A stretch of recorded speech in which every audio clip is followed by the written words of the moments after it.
کہ تمام پاکستان کی آئل کمپنیاں ذیلی رینیوبل کمپنی کی وہ بنائیں، رینیوبل کمپنیز کی کمپنیز بنائیں،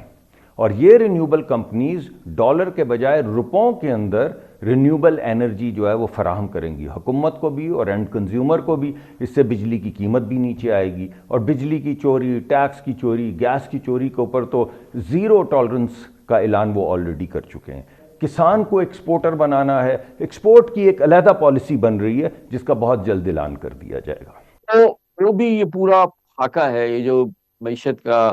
اکنامک ریہیبلیٹیشن یا کنسالیڈیشن یا گروتھ کا خاکہ ہے، اس کی پولیٹیکل جو پرائرٹیز ہیں وہ بیان کیجیے ڈاکٹر صاحب۔ دیکھیے، میرے خیال میں خاکہ تو وزیر اعظم صاحب آلریڈی بنا چکے ہیں، اب تو اس کی تفصیلات وہ طے کر رہے ہیں، مختلف جو ہمارے ڈپارٹمنٹس ہیں ان کو بلا رہے ہیں تاکہ اس کی امپلیمنٹیشن کے اوپر ذرا بات بھی ہو سکے اور اس کے پلانز بھی تفصیلی بن سکیں۔ بنیادی طور پہ وزیر اعظم نے ملک کو دو حصوں میں تقسیم کر دیا ہے، ایک دیہی علاقے اور ایک جو ہمارے شہری علاقے ہیں۔ جو دیہی علاقے ہیں اس کے لیے انہوں نے کچھ تجاویز دی ہیں، ایک ان کے پاس ایک خاکہ ہے، آپ اس کو اسٹریٹجی کہہ سکتے ہیں، لائحہ عمل کہہ سکتے ہیں۔ ان کا یہ خیال ہے کہ ہماری پیداواری طاقت جو ہے دیہی علاقوں کی وہ بہت کم ہے، اور دیہی علاقوں کی پیداواری طاقت جو ہوتی ہے اس میں تین چیزیں جاتی ہیں، اس میں کھاد جاتی ہے، اس میں پانی جاتا ہے، اور اس میں بیج جاتا ہے۔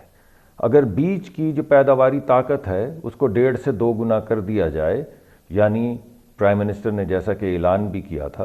کہ اگر ہم دنیا کا بہترین بیج فوراً جہاں جہاں بھی ہے اس کو امپورٹ کر کے کسان تک پہنچا دیں، تو ایک ہی فصل میں اگر اس کی طاقت 1.5 گنا یا دگنی پیداواری طاقت ہے تو کسان کی جو فصل ہے وہ 1.5 گنا سے دگنی ہو جائے گی۔ تو ایک تو یہ انہوں نے اعلان کیا کہ میں دنیا کا بہترین بیج جو ہے وہ کسان تک پہنچاؤں گا۔ دوسری بات انہوں نے یہ کی کہ بھائی یہ فرٹیلائزر جو ہے، یہ ہم نے بہت دیر سے ایک اسٹریٹجی چلائی جس میں ہم نے سستی گیس دے کے سستا فرٹیلائزر پہنچانے کی کسان کو کوشش کی، اس کا کچھ خاطر خواہ فائدہ کسان کو نہیں ہو سکا، کچھ ہوا مگر بیشتر فائدہ کمپنیوں تک رہ گیا۔ تو انہوں نے یہ بھی اعلان کر دیا کہ اب ہم یہ کھاد جو ہے اس کی سبسڈی جو پہلے گیس کی شکل میں دی جاتی تھی کمپنیوں کو، اب کسان کو ڈائریکٹلی دی جائے گی تاکہ وہ بہترین کھاد جو ہے وہ بھی سہولت سے خرید سکے۔ فائنانسنگ کہاں سے آئے گی ڈاکٹر صاحب اس کے لیے؟ بیج باہر سے اگر آپ بہترین سیڈز لائیں گے، اس کو فائنانس کیسے کریں گے؟ اس کسانوں کو سبسڈیز دیں گے، اس کا پورا اسٹرکچر کیسے بنے گا؟ آپ نے کہا سولرائز کریں گے، یعنی جو کسان کو ملے گا کھیت کے لیے اور چیزوں کے لیے اس کے لیے سولر آپ کروائیں گے، تو یہ پورا پلان جو ہے، یہ ایگریکلچر پلان جو ہے، اس کو فنڈ کیسے کریں گے؟ دیکھیے، سب سے پہلے تو جو ہم گیس سستی دے رہے ہیں، یعنی میں نے پہلے بھی 1-2 پروگرامز میں کہا کہ اس وقت سعودی عرب اپنی جو فرٹیلائزر کمپنیاں اور پاور کمپنیاں ان کو $2 پر MMBTU کی گیس دے رہا ہے، اور قطر جو ہے وہ $3 کی دے رہا ہے، اور بحرین $4 کی دے رہا ہے۔ پاکستان میں ایک عرصہ قدیم پچھلی جو پالیسی آئی تھی اس کے تحت کچھ ایک آدھ کمپنی کو تو 75 سینٹ کی گیس دی جا رہی ہے۔ یہاں کہاں سعودی عرب 2 کی، بحرین $4 کی دے رہا ہے، تو ہم 75 سینٹ کی دے رہے ہیں یا 80 سینٹ کی دے رہے ہیں۔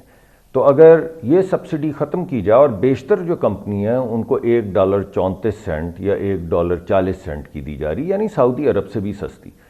تو اگر جو کمرشل ویلیو ہے اس کے اوپر یہ گیس دی جائے گی تو جو بھی ہمارے پاس پیسے آئیں گے وہی پیسے کسانوں میں بانٹے جائیں گے، تو اس کے ذریعے کسان کے پاس ڈائریکٹ پیسہ آ جائے گا، اور کسان جو مارکیٹ ریٹ ہے اس کے اوپر کھاد خرید سکے گا۔ اس کے نتیجے میں جو سستی گیس ہم دیتے ہیں تو تقریباً 6,000 ٹن سے 1 ملین ٹن تک تو ہماری کھاد جو ہے وہ سمگل بھی ہو جاتی ہے۔ اب سمگلنگ کا بھی کوئی موٹیویشن نہیں رہ جائے گا، جتنے کی ہوگی مارکیٹ میں کھاد اتنے کی ہوگی، اور پیسے کسان کو ڈائریکٹ دے دیے جائیں گے۔ بالکل اسی طرح سیڈ جو ہے اس کو بھی بالکل ڈی ریگولیٹ کیا جائے گا، اور شروع میں کسی حد تک تو ڈائریکٹ جو حکومت ہے وہ پیسے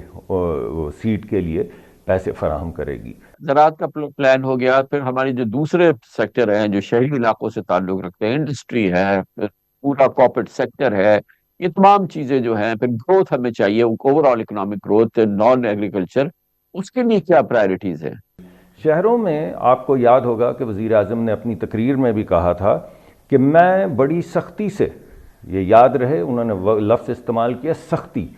سختی سے پابند کروں گا بینکوں کو کہ وہ یہ جو ہمارے نوجوان کروڑوں بچے جو اسکولوں سے کالجوں سے نکل رہے ہیں، جن کے پاس روزگار نہیں ہے، وہ چھوٹے چھوٹے کاروبار کرنے کی اہلیت رکھتے ہیں، وہ ایک سرٹن پرسنٹیج جو ڈپازٹس اس ڈویژن سے لیتے ہیں وہ ایس ایم ای سیکٹر کو دیں، یعنی ان بچیوں اور بچوں کو جو جن کے ذہن میں کوئی خاکہ ہے، کوئی خواب ہے، وہ کوئی نیا کاروبار شروع کرنا چاہتے ہیں، تو بینکس کو موٹیویٹ کیا جائے گا کہ وہ یہ پیسے ایس ایم ای کو دیں، اور اگر وہ اپنے ٹارگٹس میٹ نہیں کرتے تو کل حکم دے دیا گیا ہے اسٹیٹ بینک کو کہ وہ طریقہ کار طے کریں کہ کس طریقے سے پھر ان بینکس کو جو کہتے ہیں کہ بھئی آپ نے کہہ دیا، ہم نے سن لیا، ہم تو یہ نہیں کرنے والے، تو کس طریقہ کار کے ذریعے پھر ان کو ٹیکس کیا جائے گا یا کوئی اور انسٹرومنٹ استعمال کیا جائے گا تاکہ وہ ایس ایم ای سیکٹر کو پیسے دیں۔ کیسے کریں گے ڈاکٹر صاحب؟ سینٹرل بینک تو ایک اس میں حکومت میں تو مداخلت ہو نہیں سکتی، وہ تو آٹونومس بنی ہے، اس کو پر ہم نے اتھارٹی دی ہے، اٹانومی دے دی ہے۔ دوسری چیز بینکنگ سیکٹر تو ہمارا سارا آلموسٹ پرائیویٹ سیکٹر میں ہے، تو اس میں حکومت کیسے ان کو ڈکٹیٹ کر سکتی ہے کہ آپ یہ کریں اور آپ یہ نہ کریں، اور سینٹرل بینک کو کیسے کہہ سکتی ہے کہ آپ اس پالیسی کو چلائیں اور اس طرح سے کریں؟ دیکھیے خان صاحب، سختی کا تو کوئی سوال نہیں ہے، سخت تاکید کرنا